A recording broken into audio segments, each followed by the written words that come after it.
Arrancamos con esta revisión de alto rendimiento, 100% basada en la Guía de Práctica Clínica Oficial sobre la intolerancia a la lactosa en niños. Un tema, como veremos, absolutamente fundamental para el ENARM. Y bueno, para que veamos la magnitud del tema desde el principio, vamos con una cifra que impacta.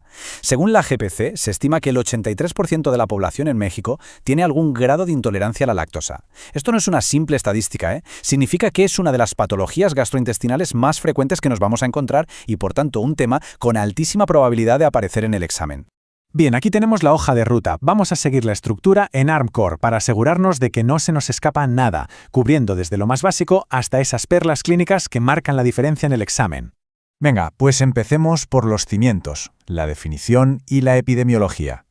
Entender con precisión qué es y a quiénes afecta es el primer paso para construir un conocimiento sólido, tal como lo plantea la propia guía. Entonces, la clave de todo está en un desequilibrio muy simple. Se ingiere más lactosa de la que la enzima lactasa es capaz de procesar. Tan sencillo y tan importante de tener claro. Y ojo, porque, como bien señala la GPC, no estamos ante un problema local. Se calcula que afecta a 2/3 de la población mundial. Esta perspectiva global, sumada a esa prevalencia altísima en México, nos obliga a dominar este tema sí o sí. Vale, ya sabemos qué es. Ahora vamos a meternos en el por qué. Entender bien la fisiopatología y la clasificación es fundamental porque justo aquí se esconden las pistas para diferenciar los casos clínicos que nos van a poner delante. El mecanismo es súper lógico, pero hay que tenerlo claro. Como vemos, la lactosa es un disacárido. Necesita que la enzima lactasa, ahí en el borde en cepillo del intestino, la rompa. Si la enzima falla o no hay suficiente, la lactosa sigue su camino sin digerir hasta el colon. Y ahí es donde empieza el problema. Las bacterias la fermentan, producen gas, atraen agua y ¡boom!, aparecen todos los síntomas. Y esta tabla es oro puro. Nos compara directamente los 3 tipos. Quedémonos con lo esencial. La primaria es la más común de todas, la que está programada genéticamente. La secundaria es el caso clínico clásico en pediatría, sobre todo después de una infección, y es reversible. Y la congénita, que aunque es rarísima, es una verdadera emergencia. Diferenciar estas 3 es clave. Perfecto.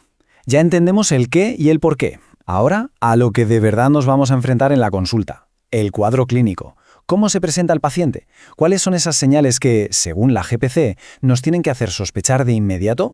La GPC aquí no deja lugar a dudas. El cuadro clínico clásico es este: dolor abdominal tipo cólico, distensión, muchísima flatulencia y una diarrea de tipo osmótica. Y un dato clave, suelen aparecer entre 30 minutos y 2 horas después de haber tomado lácteos. Esta cronología es una pista fundamental. Y aquí está. El dato pivote, la pregunta en ARM por excelencia. Ante un niño con una diarrea que no se acaba de ir o que reaparece justo después de una gastroenteritis aguda, hay que pensar siempre en una deficiencia de lactasa secundaria. Es un cuadro temporal, pero hay que sospecharlo. Esto da puntos en el examen, seguro. Bien, ya tenemos la sospecha clínica. ¿Y ahora qué? ¿Cómo lo confirmamos? Pues aquí la GPC es muy clara y nos marca un principio fundamental que tenemos que seguir a rajatabla antes de pedir ninguna prueba. Esto es un mandamiento de la guía. La prioridad absoluta es tener un diagnóstico de certeza antes de quitarle a un niño su principal fuente de nutrición. Hacerlo antes de tiempo puede causar un daño nutricional importante. Así que la regla de oro es primero confirmar, después actuar.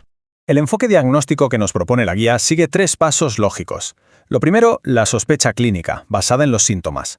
Lo segundo, las pruebas para confirmar. Y aquí la prueba de elección, según la GPC, es el test de hidrógeno en aire expirado tras una sobrecarga de lactosa. Si aumenta el hidrógeno, confirma la malabsorción. En lactantes a veces se usan los cuerpos reductores en heces. Y tercero, y no menos importante, siempre hay que descartar otros diagnósticos.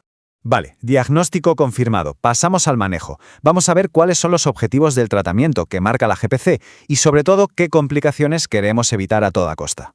Los objetivos son muy claros y se centran en la dieta. La GPC recomienda reducir la cantidad de lactosa hasta un nivel que el paciente tolere bien.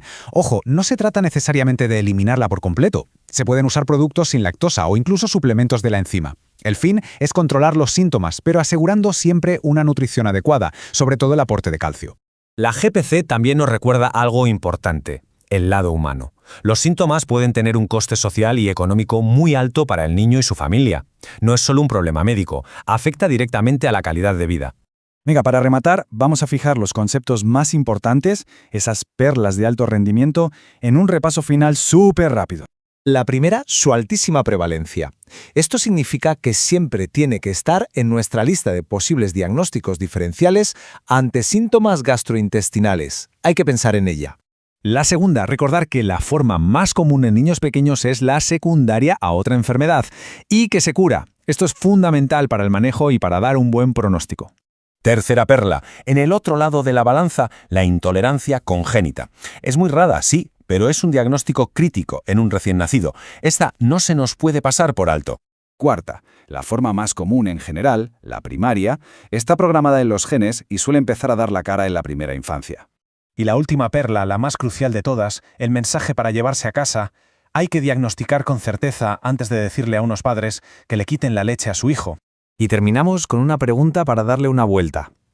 Sabiendo que la prevalencia es del 83%, ¿cómo podríamos diferenciar clínicamente, sin pruebas de por medio, un niño con intolerancia secundaria postgastroenteritis de uno con alergia a la proteína de la leche de vaca? Pensar en esto nos va a ayudar a afinar muchísimo nuestro razonamiento clínico.